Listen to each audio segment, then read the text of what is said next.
Welcome back my channel GK with Preeti में। तो आइए आपका हम इस चैनल में स्वागत करते हैं। तो जो आपकी इकोनॉमिक की यानी कि इकोनॉमिक्स की जो सीरीज चल रही थी उसको हम पूरा करते हैं।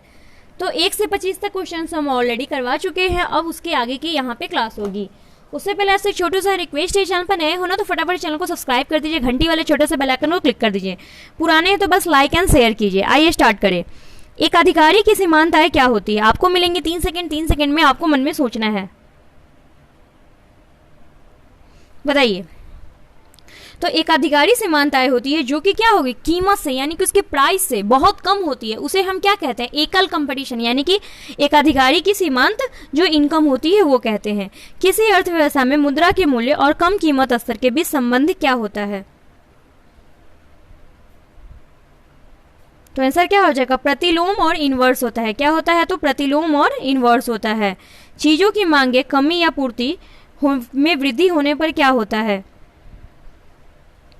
तो चीजें की कीमतें क्या हो जाती है? कम हो जाती है। चीजों की कीमत वो कम हो जाती है। नेक्स्ट चलते हैं। संतुलन का कीमत अभिप्राय क्या है? बताइए। तो ये हुए आपके 3 सेकंड पूरे। तो आंसर देखते हैं, मांगी गई आपूर्ति मात्रा के बराबर। नेक्स्ट चलते हैं। वास्तविक सकल घरेलू उत्पाद मापा जाता है किससे? तो वास्तविक सकल घरेलू उत्पाद माना जाता है स्थिर दामों पर। किस पर मापा जाता है? तो स्थिर दामों पर। घरेलू बजट में टमाटर का दाम बढ़ेगा यदि क्या होगा?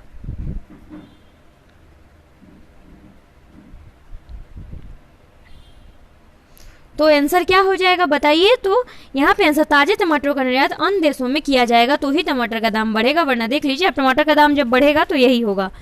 केंद्र सरकार के व्यय में सबसे बड़ी मद क्या है? बताइए। केंद्र सरकार में कौन सी है? तो यह है ब्याज का भुगतान। कौन सा है? तो ब्याज का भुगतान। निम्नलिखित में से किसके अंतर्गत पूरे बाजार में एक समान कीमत प्रचलित होती है? तो पूर्ण कंपटीशन। क्या होती है? तो पूर्ण कंपटीशन। बंद अर्थव्यवस्था वह है जिसमें क्या होती है? बताइए। ना तो निर्यात होता है न ही आयात होता है, उसे हम क्या कहते हैं? तो बंद अर्थव्यवस्था कहते हैं। नेक्स्ट चलते हैं। मूल्य में परिवर्तन होने पर यदि कुल व्यय यथावत रहे तो मांगे क्या होंगे? तो मांगे इकाई के बराबर और लोचदार होंगी। क्या होंगी? तो मांगे इकाई के बराबर और लोचदार होंगी। जब किसी वस्तु पर x की स्थापन कीमत उतरती है तो y की मांग क्या होगी? तो आंसर देखते हैं। तो y की मांग क्या होगी? उतर जाएगी। क्या हो जाएगी? तो y की मांग उतरती है। मांग का नियम निम्नलिखित में से किसके बीच के संबंध को दर्शाता है? तो मांग का नियम कीमत तथा मांगी गई मात्रा के बीच के संबंध को यह दर्शाता है। क्या हो जाएगा आपका आंसर? यानी कि मांग का नियम किसके बीच कार्यात्मक संबंध को व्यक्त करता है? तो यह कीमत तथा मांगी गई मात्रा के संबंध को व्यक्त करता है। आई होप कि आपको ये क्वेश्चंस बहुत ही अच्छे लग रहे होंगे। नेक्स्ट चलते हैं। बताइए। यहाँ पे 38 क्वेश्चन है। पण्य कीमत की मांग में क्या संबंध है? बताइए। तो इसका प्रतिलोम संबंध है। कौन सा संबंध है? तो प्रतिलोम संबंध है। कौन सा संबंध है? तो आई होप कि आपको याद होगा। आई होप कि आपको याद होगा। नेक्स्ट चलते हैं। जब किसी वस्तु में उत्पादन 1 यूनिट बढ़ जाता है तो कुल लागत होने वाला योग क्या कहलाता है? लागत में होने वाला योग क्या कहलाता है? तो कुल लागत में होने वाला योग सीमांत लागत कहलाता है। क्या कहलाता है? तो सीमांत लागत कहलाता है। नेक्स्ट चलते हैं।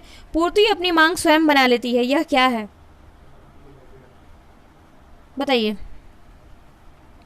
तो यह बाजार का नियम है। क्या है? तो यह बाजार का नियम है। नेक्स्ट चलते हैं। मांग वक्र प्रदर्शित करता है कीमत की मांग की मात्रा में क्या? तो व्युत्क्रमानुपाती संबंध और प्रतिलोम संबंध दोनों ही करता है। घटिया माल के संबंध में मांग की सापेक्षता लोच कैसी किंतु कितनी होती है? बताइए। शून्य होती है, असीमित होती है, नेगेटिव होती है, पॉजिटिव होती है, कौन सी होती है? बताइए। तो ये होती है, हमेशा याद रखिएगा, ये नेगेटिव होती है। कौन से? घटिया माल के संबंध में मांग क्या होता है? जब वो घटिया माल रहेगा तो कोई तो उसे डिमांड होगा ही नहीं, सप्लाई होगी ही नहीं, तो आंसर क्या हो जाएगा? तो वो ऋणात्मक होती है। नेक्स्ट चलते हैं। निम्न में से कौन सा लागत वक्र कभी भी यू आकार का नहीं होता? ये जनरली आप ऐसे वाले आकार को यानी कि यू वाली आकार को देखते होंगे, बताइए।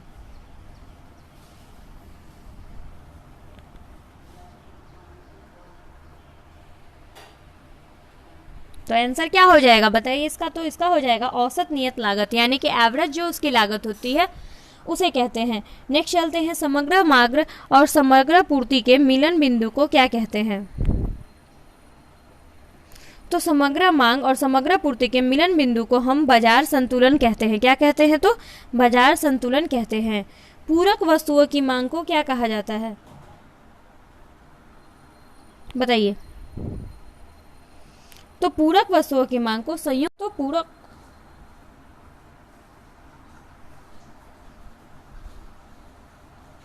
किसी भी देश की आर्थिक विकास किस पर निर्भर करता है?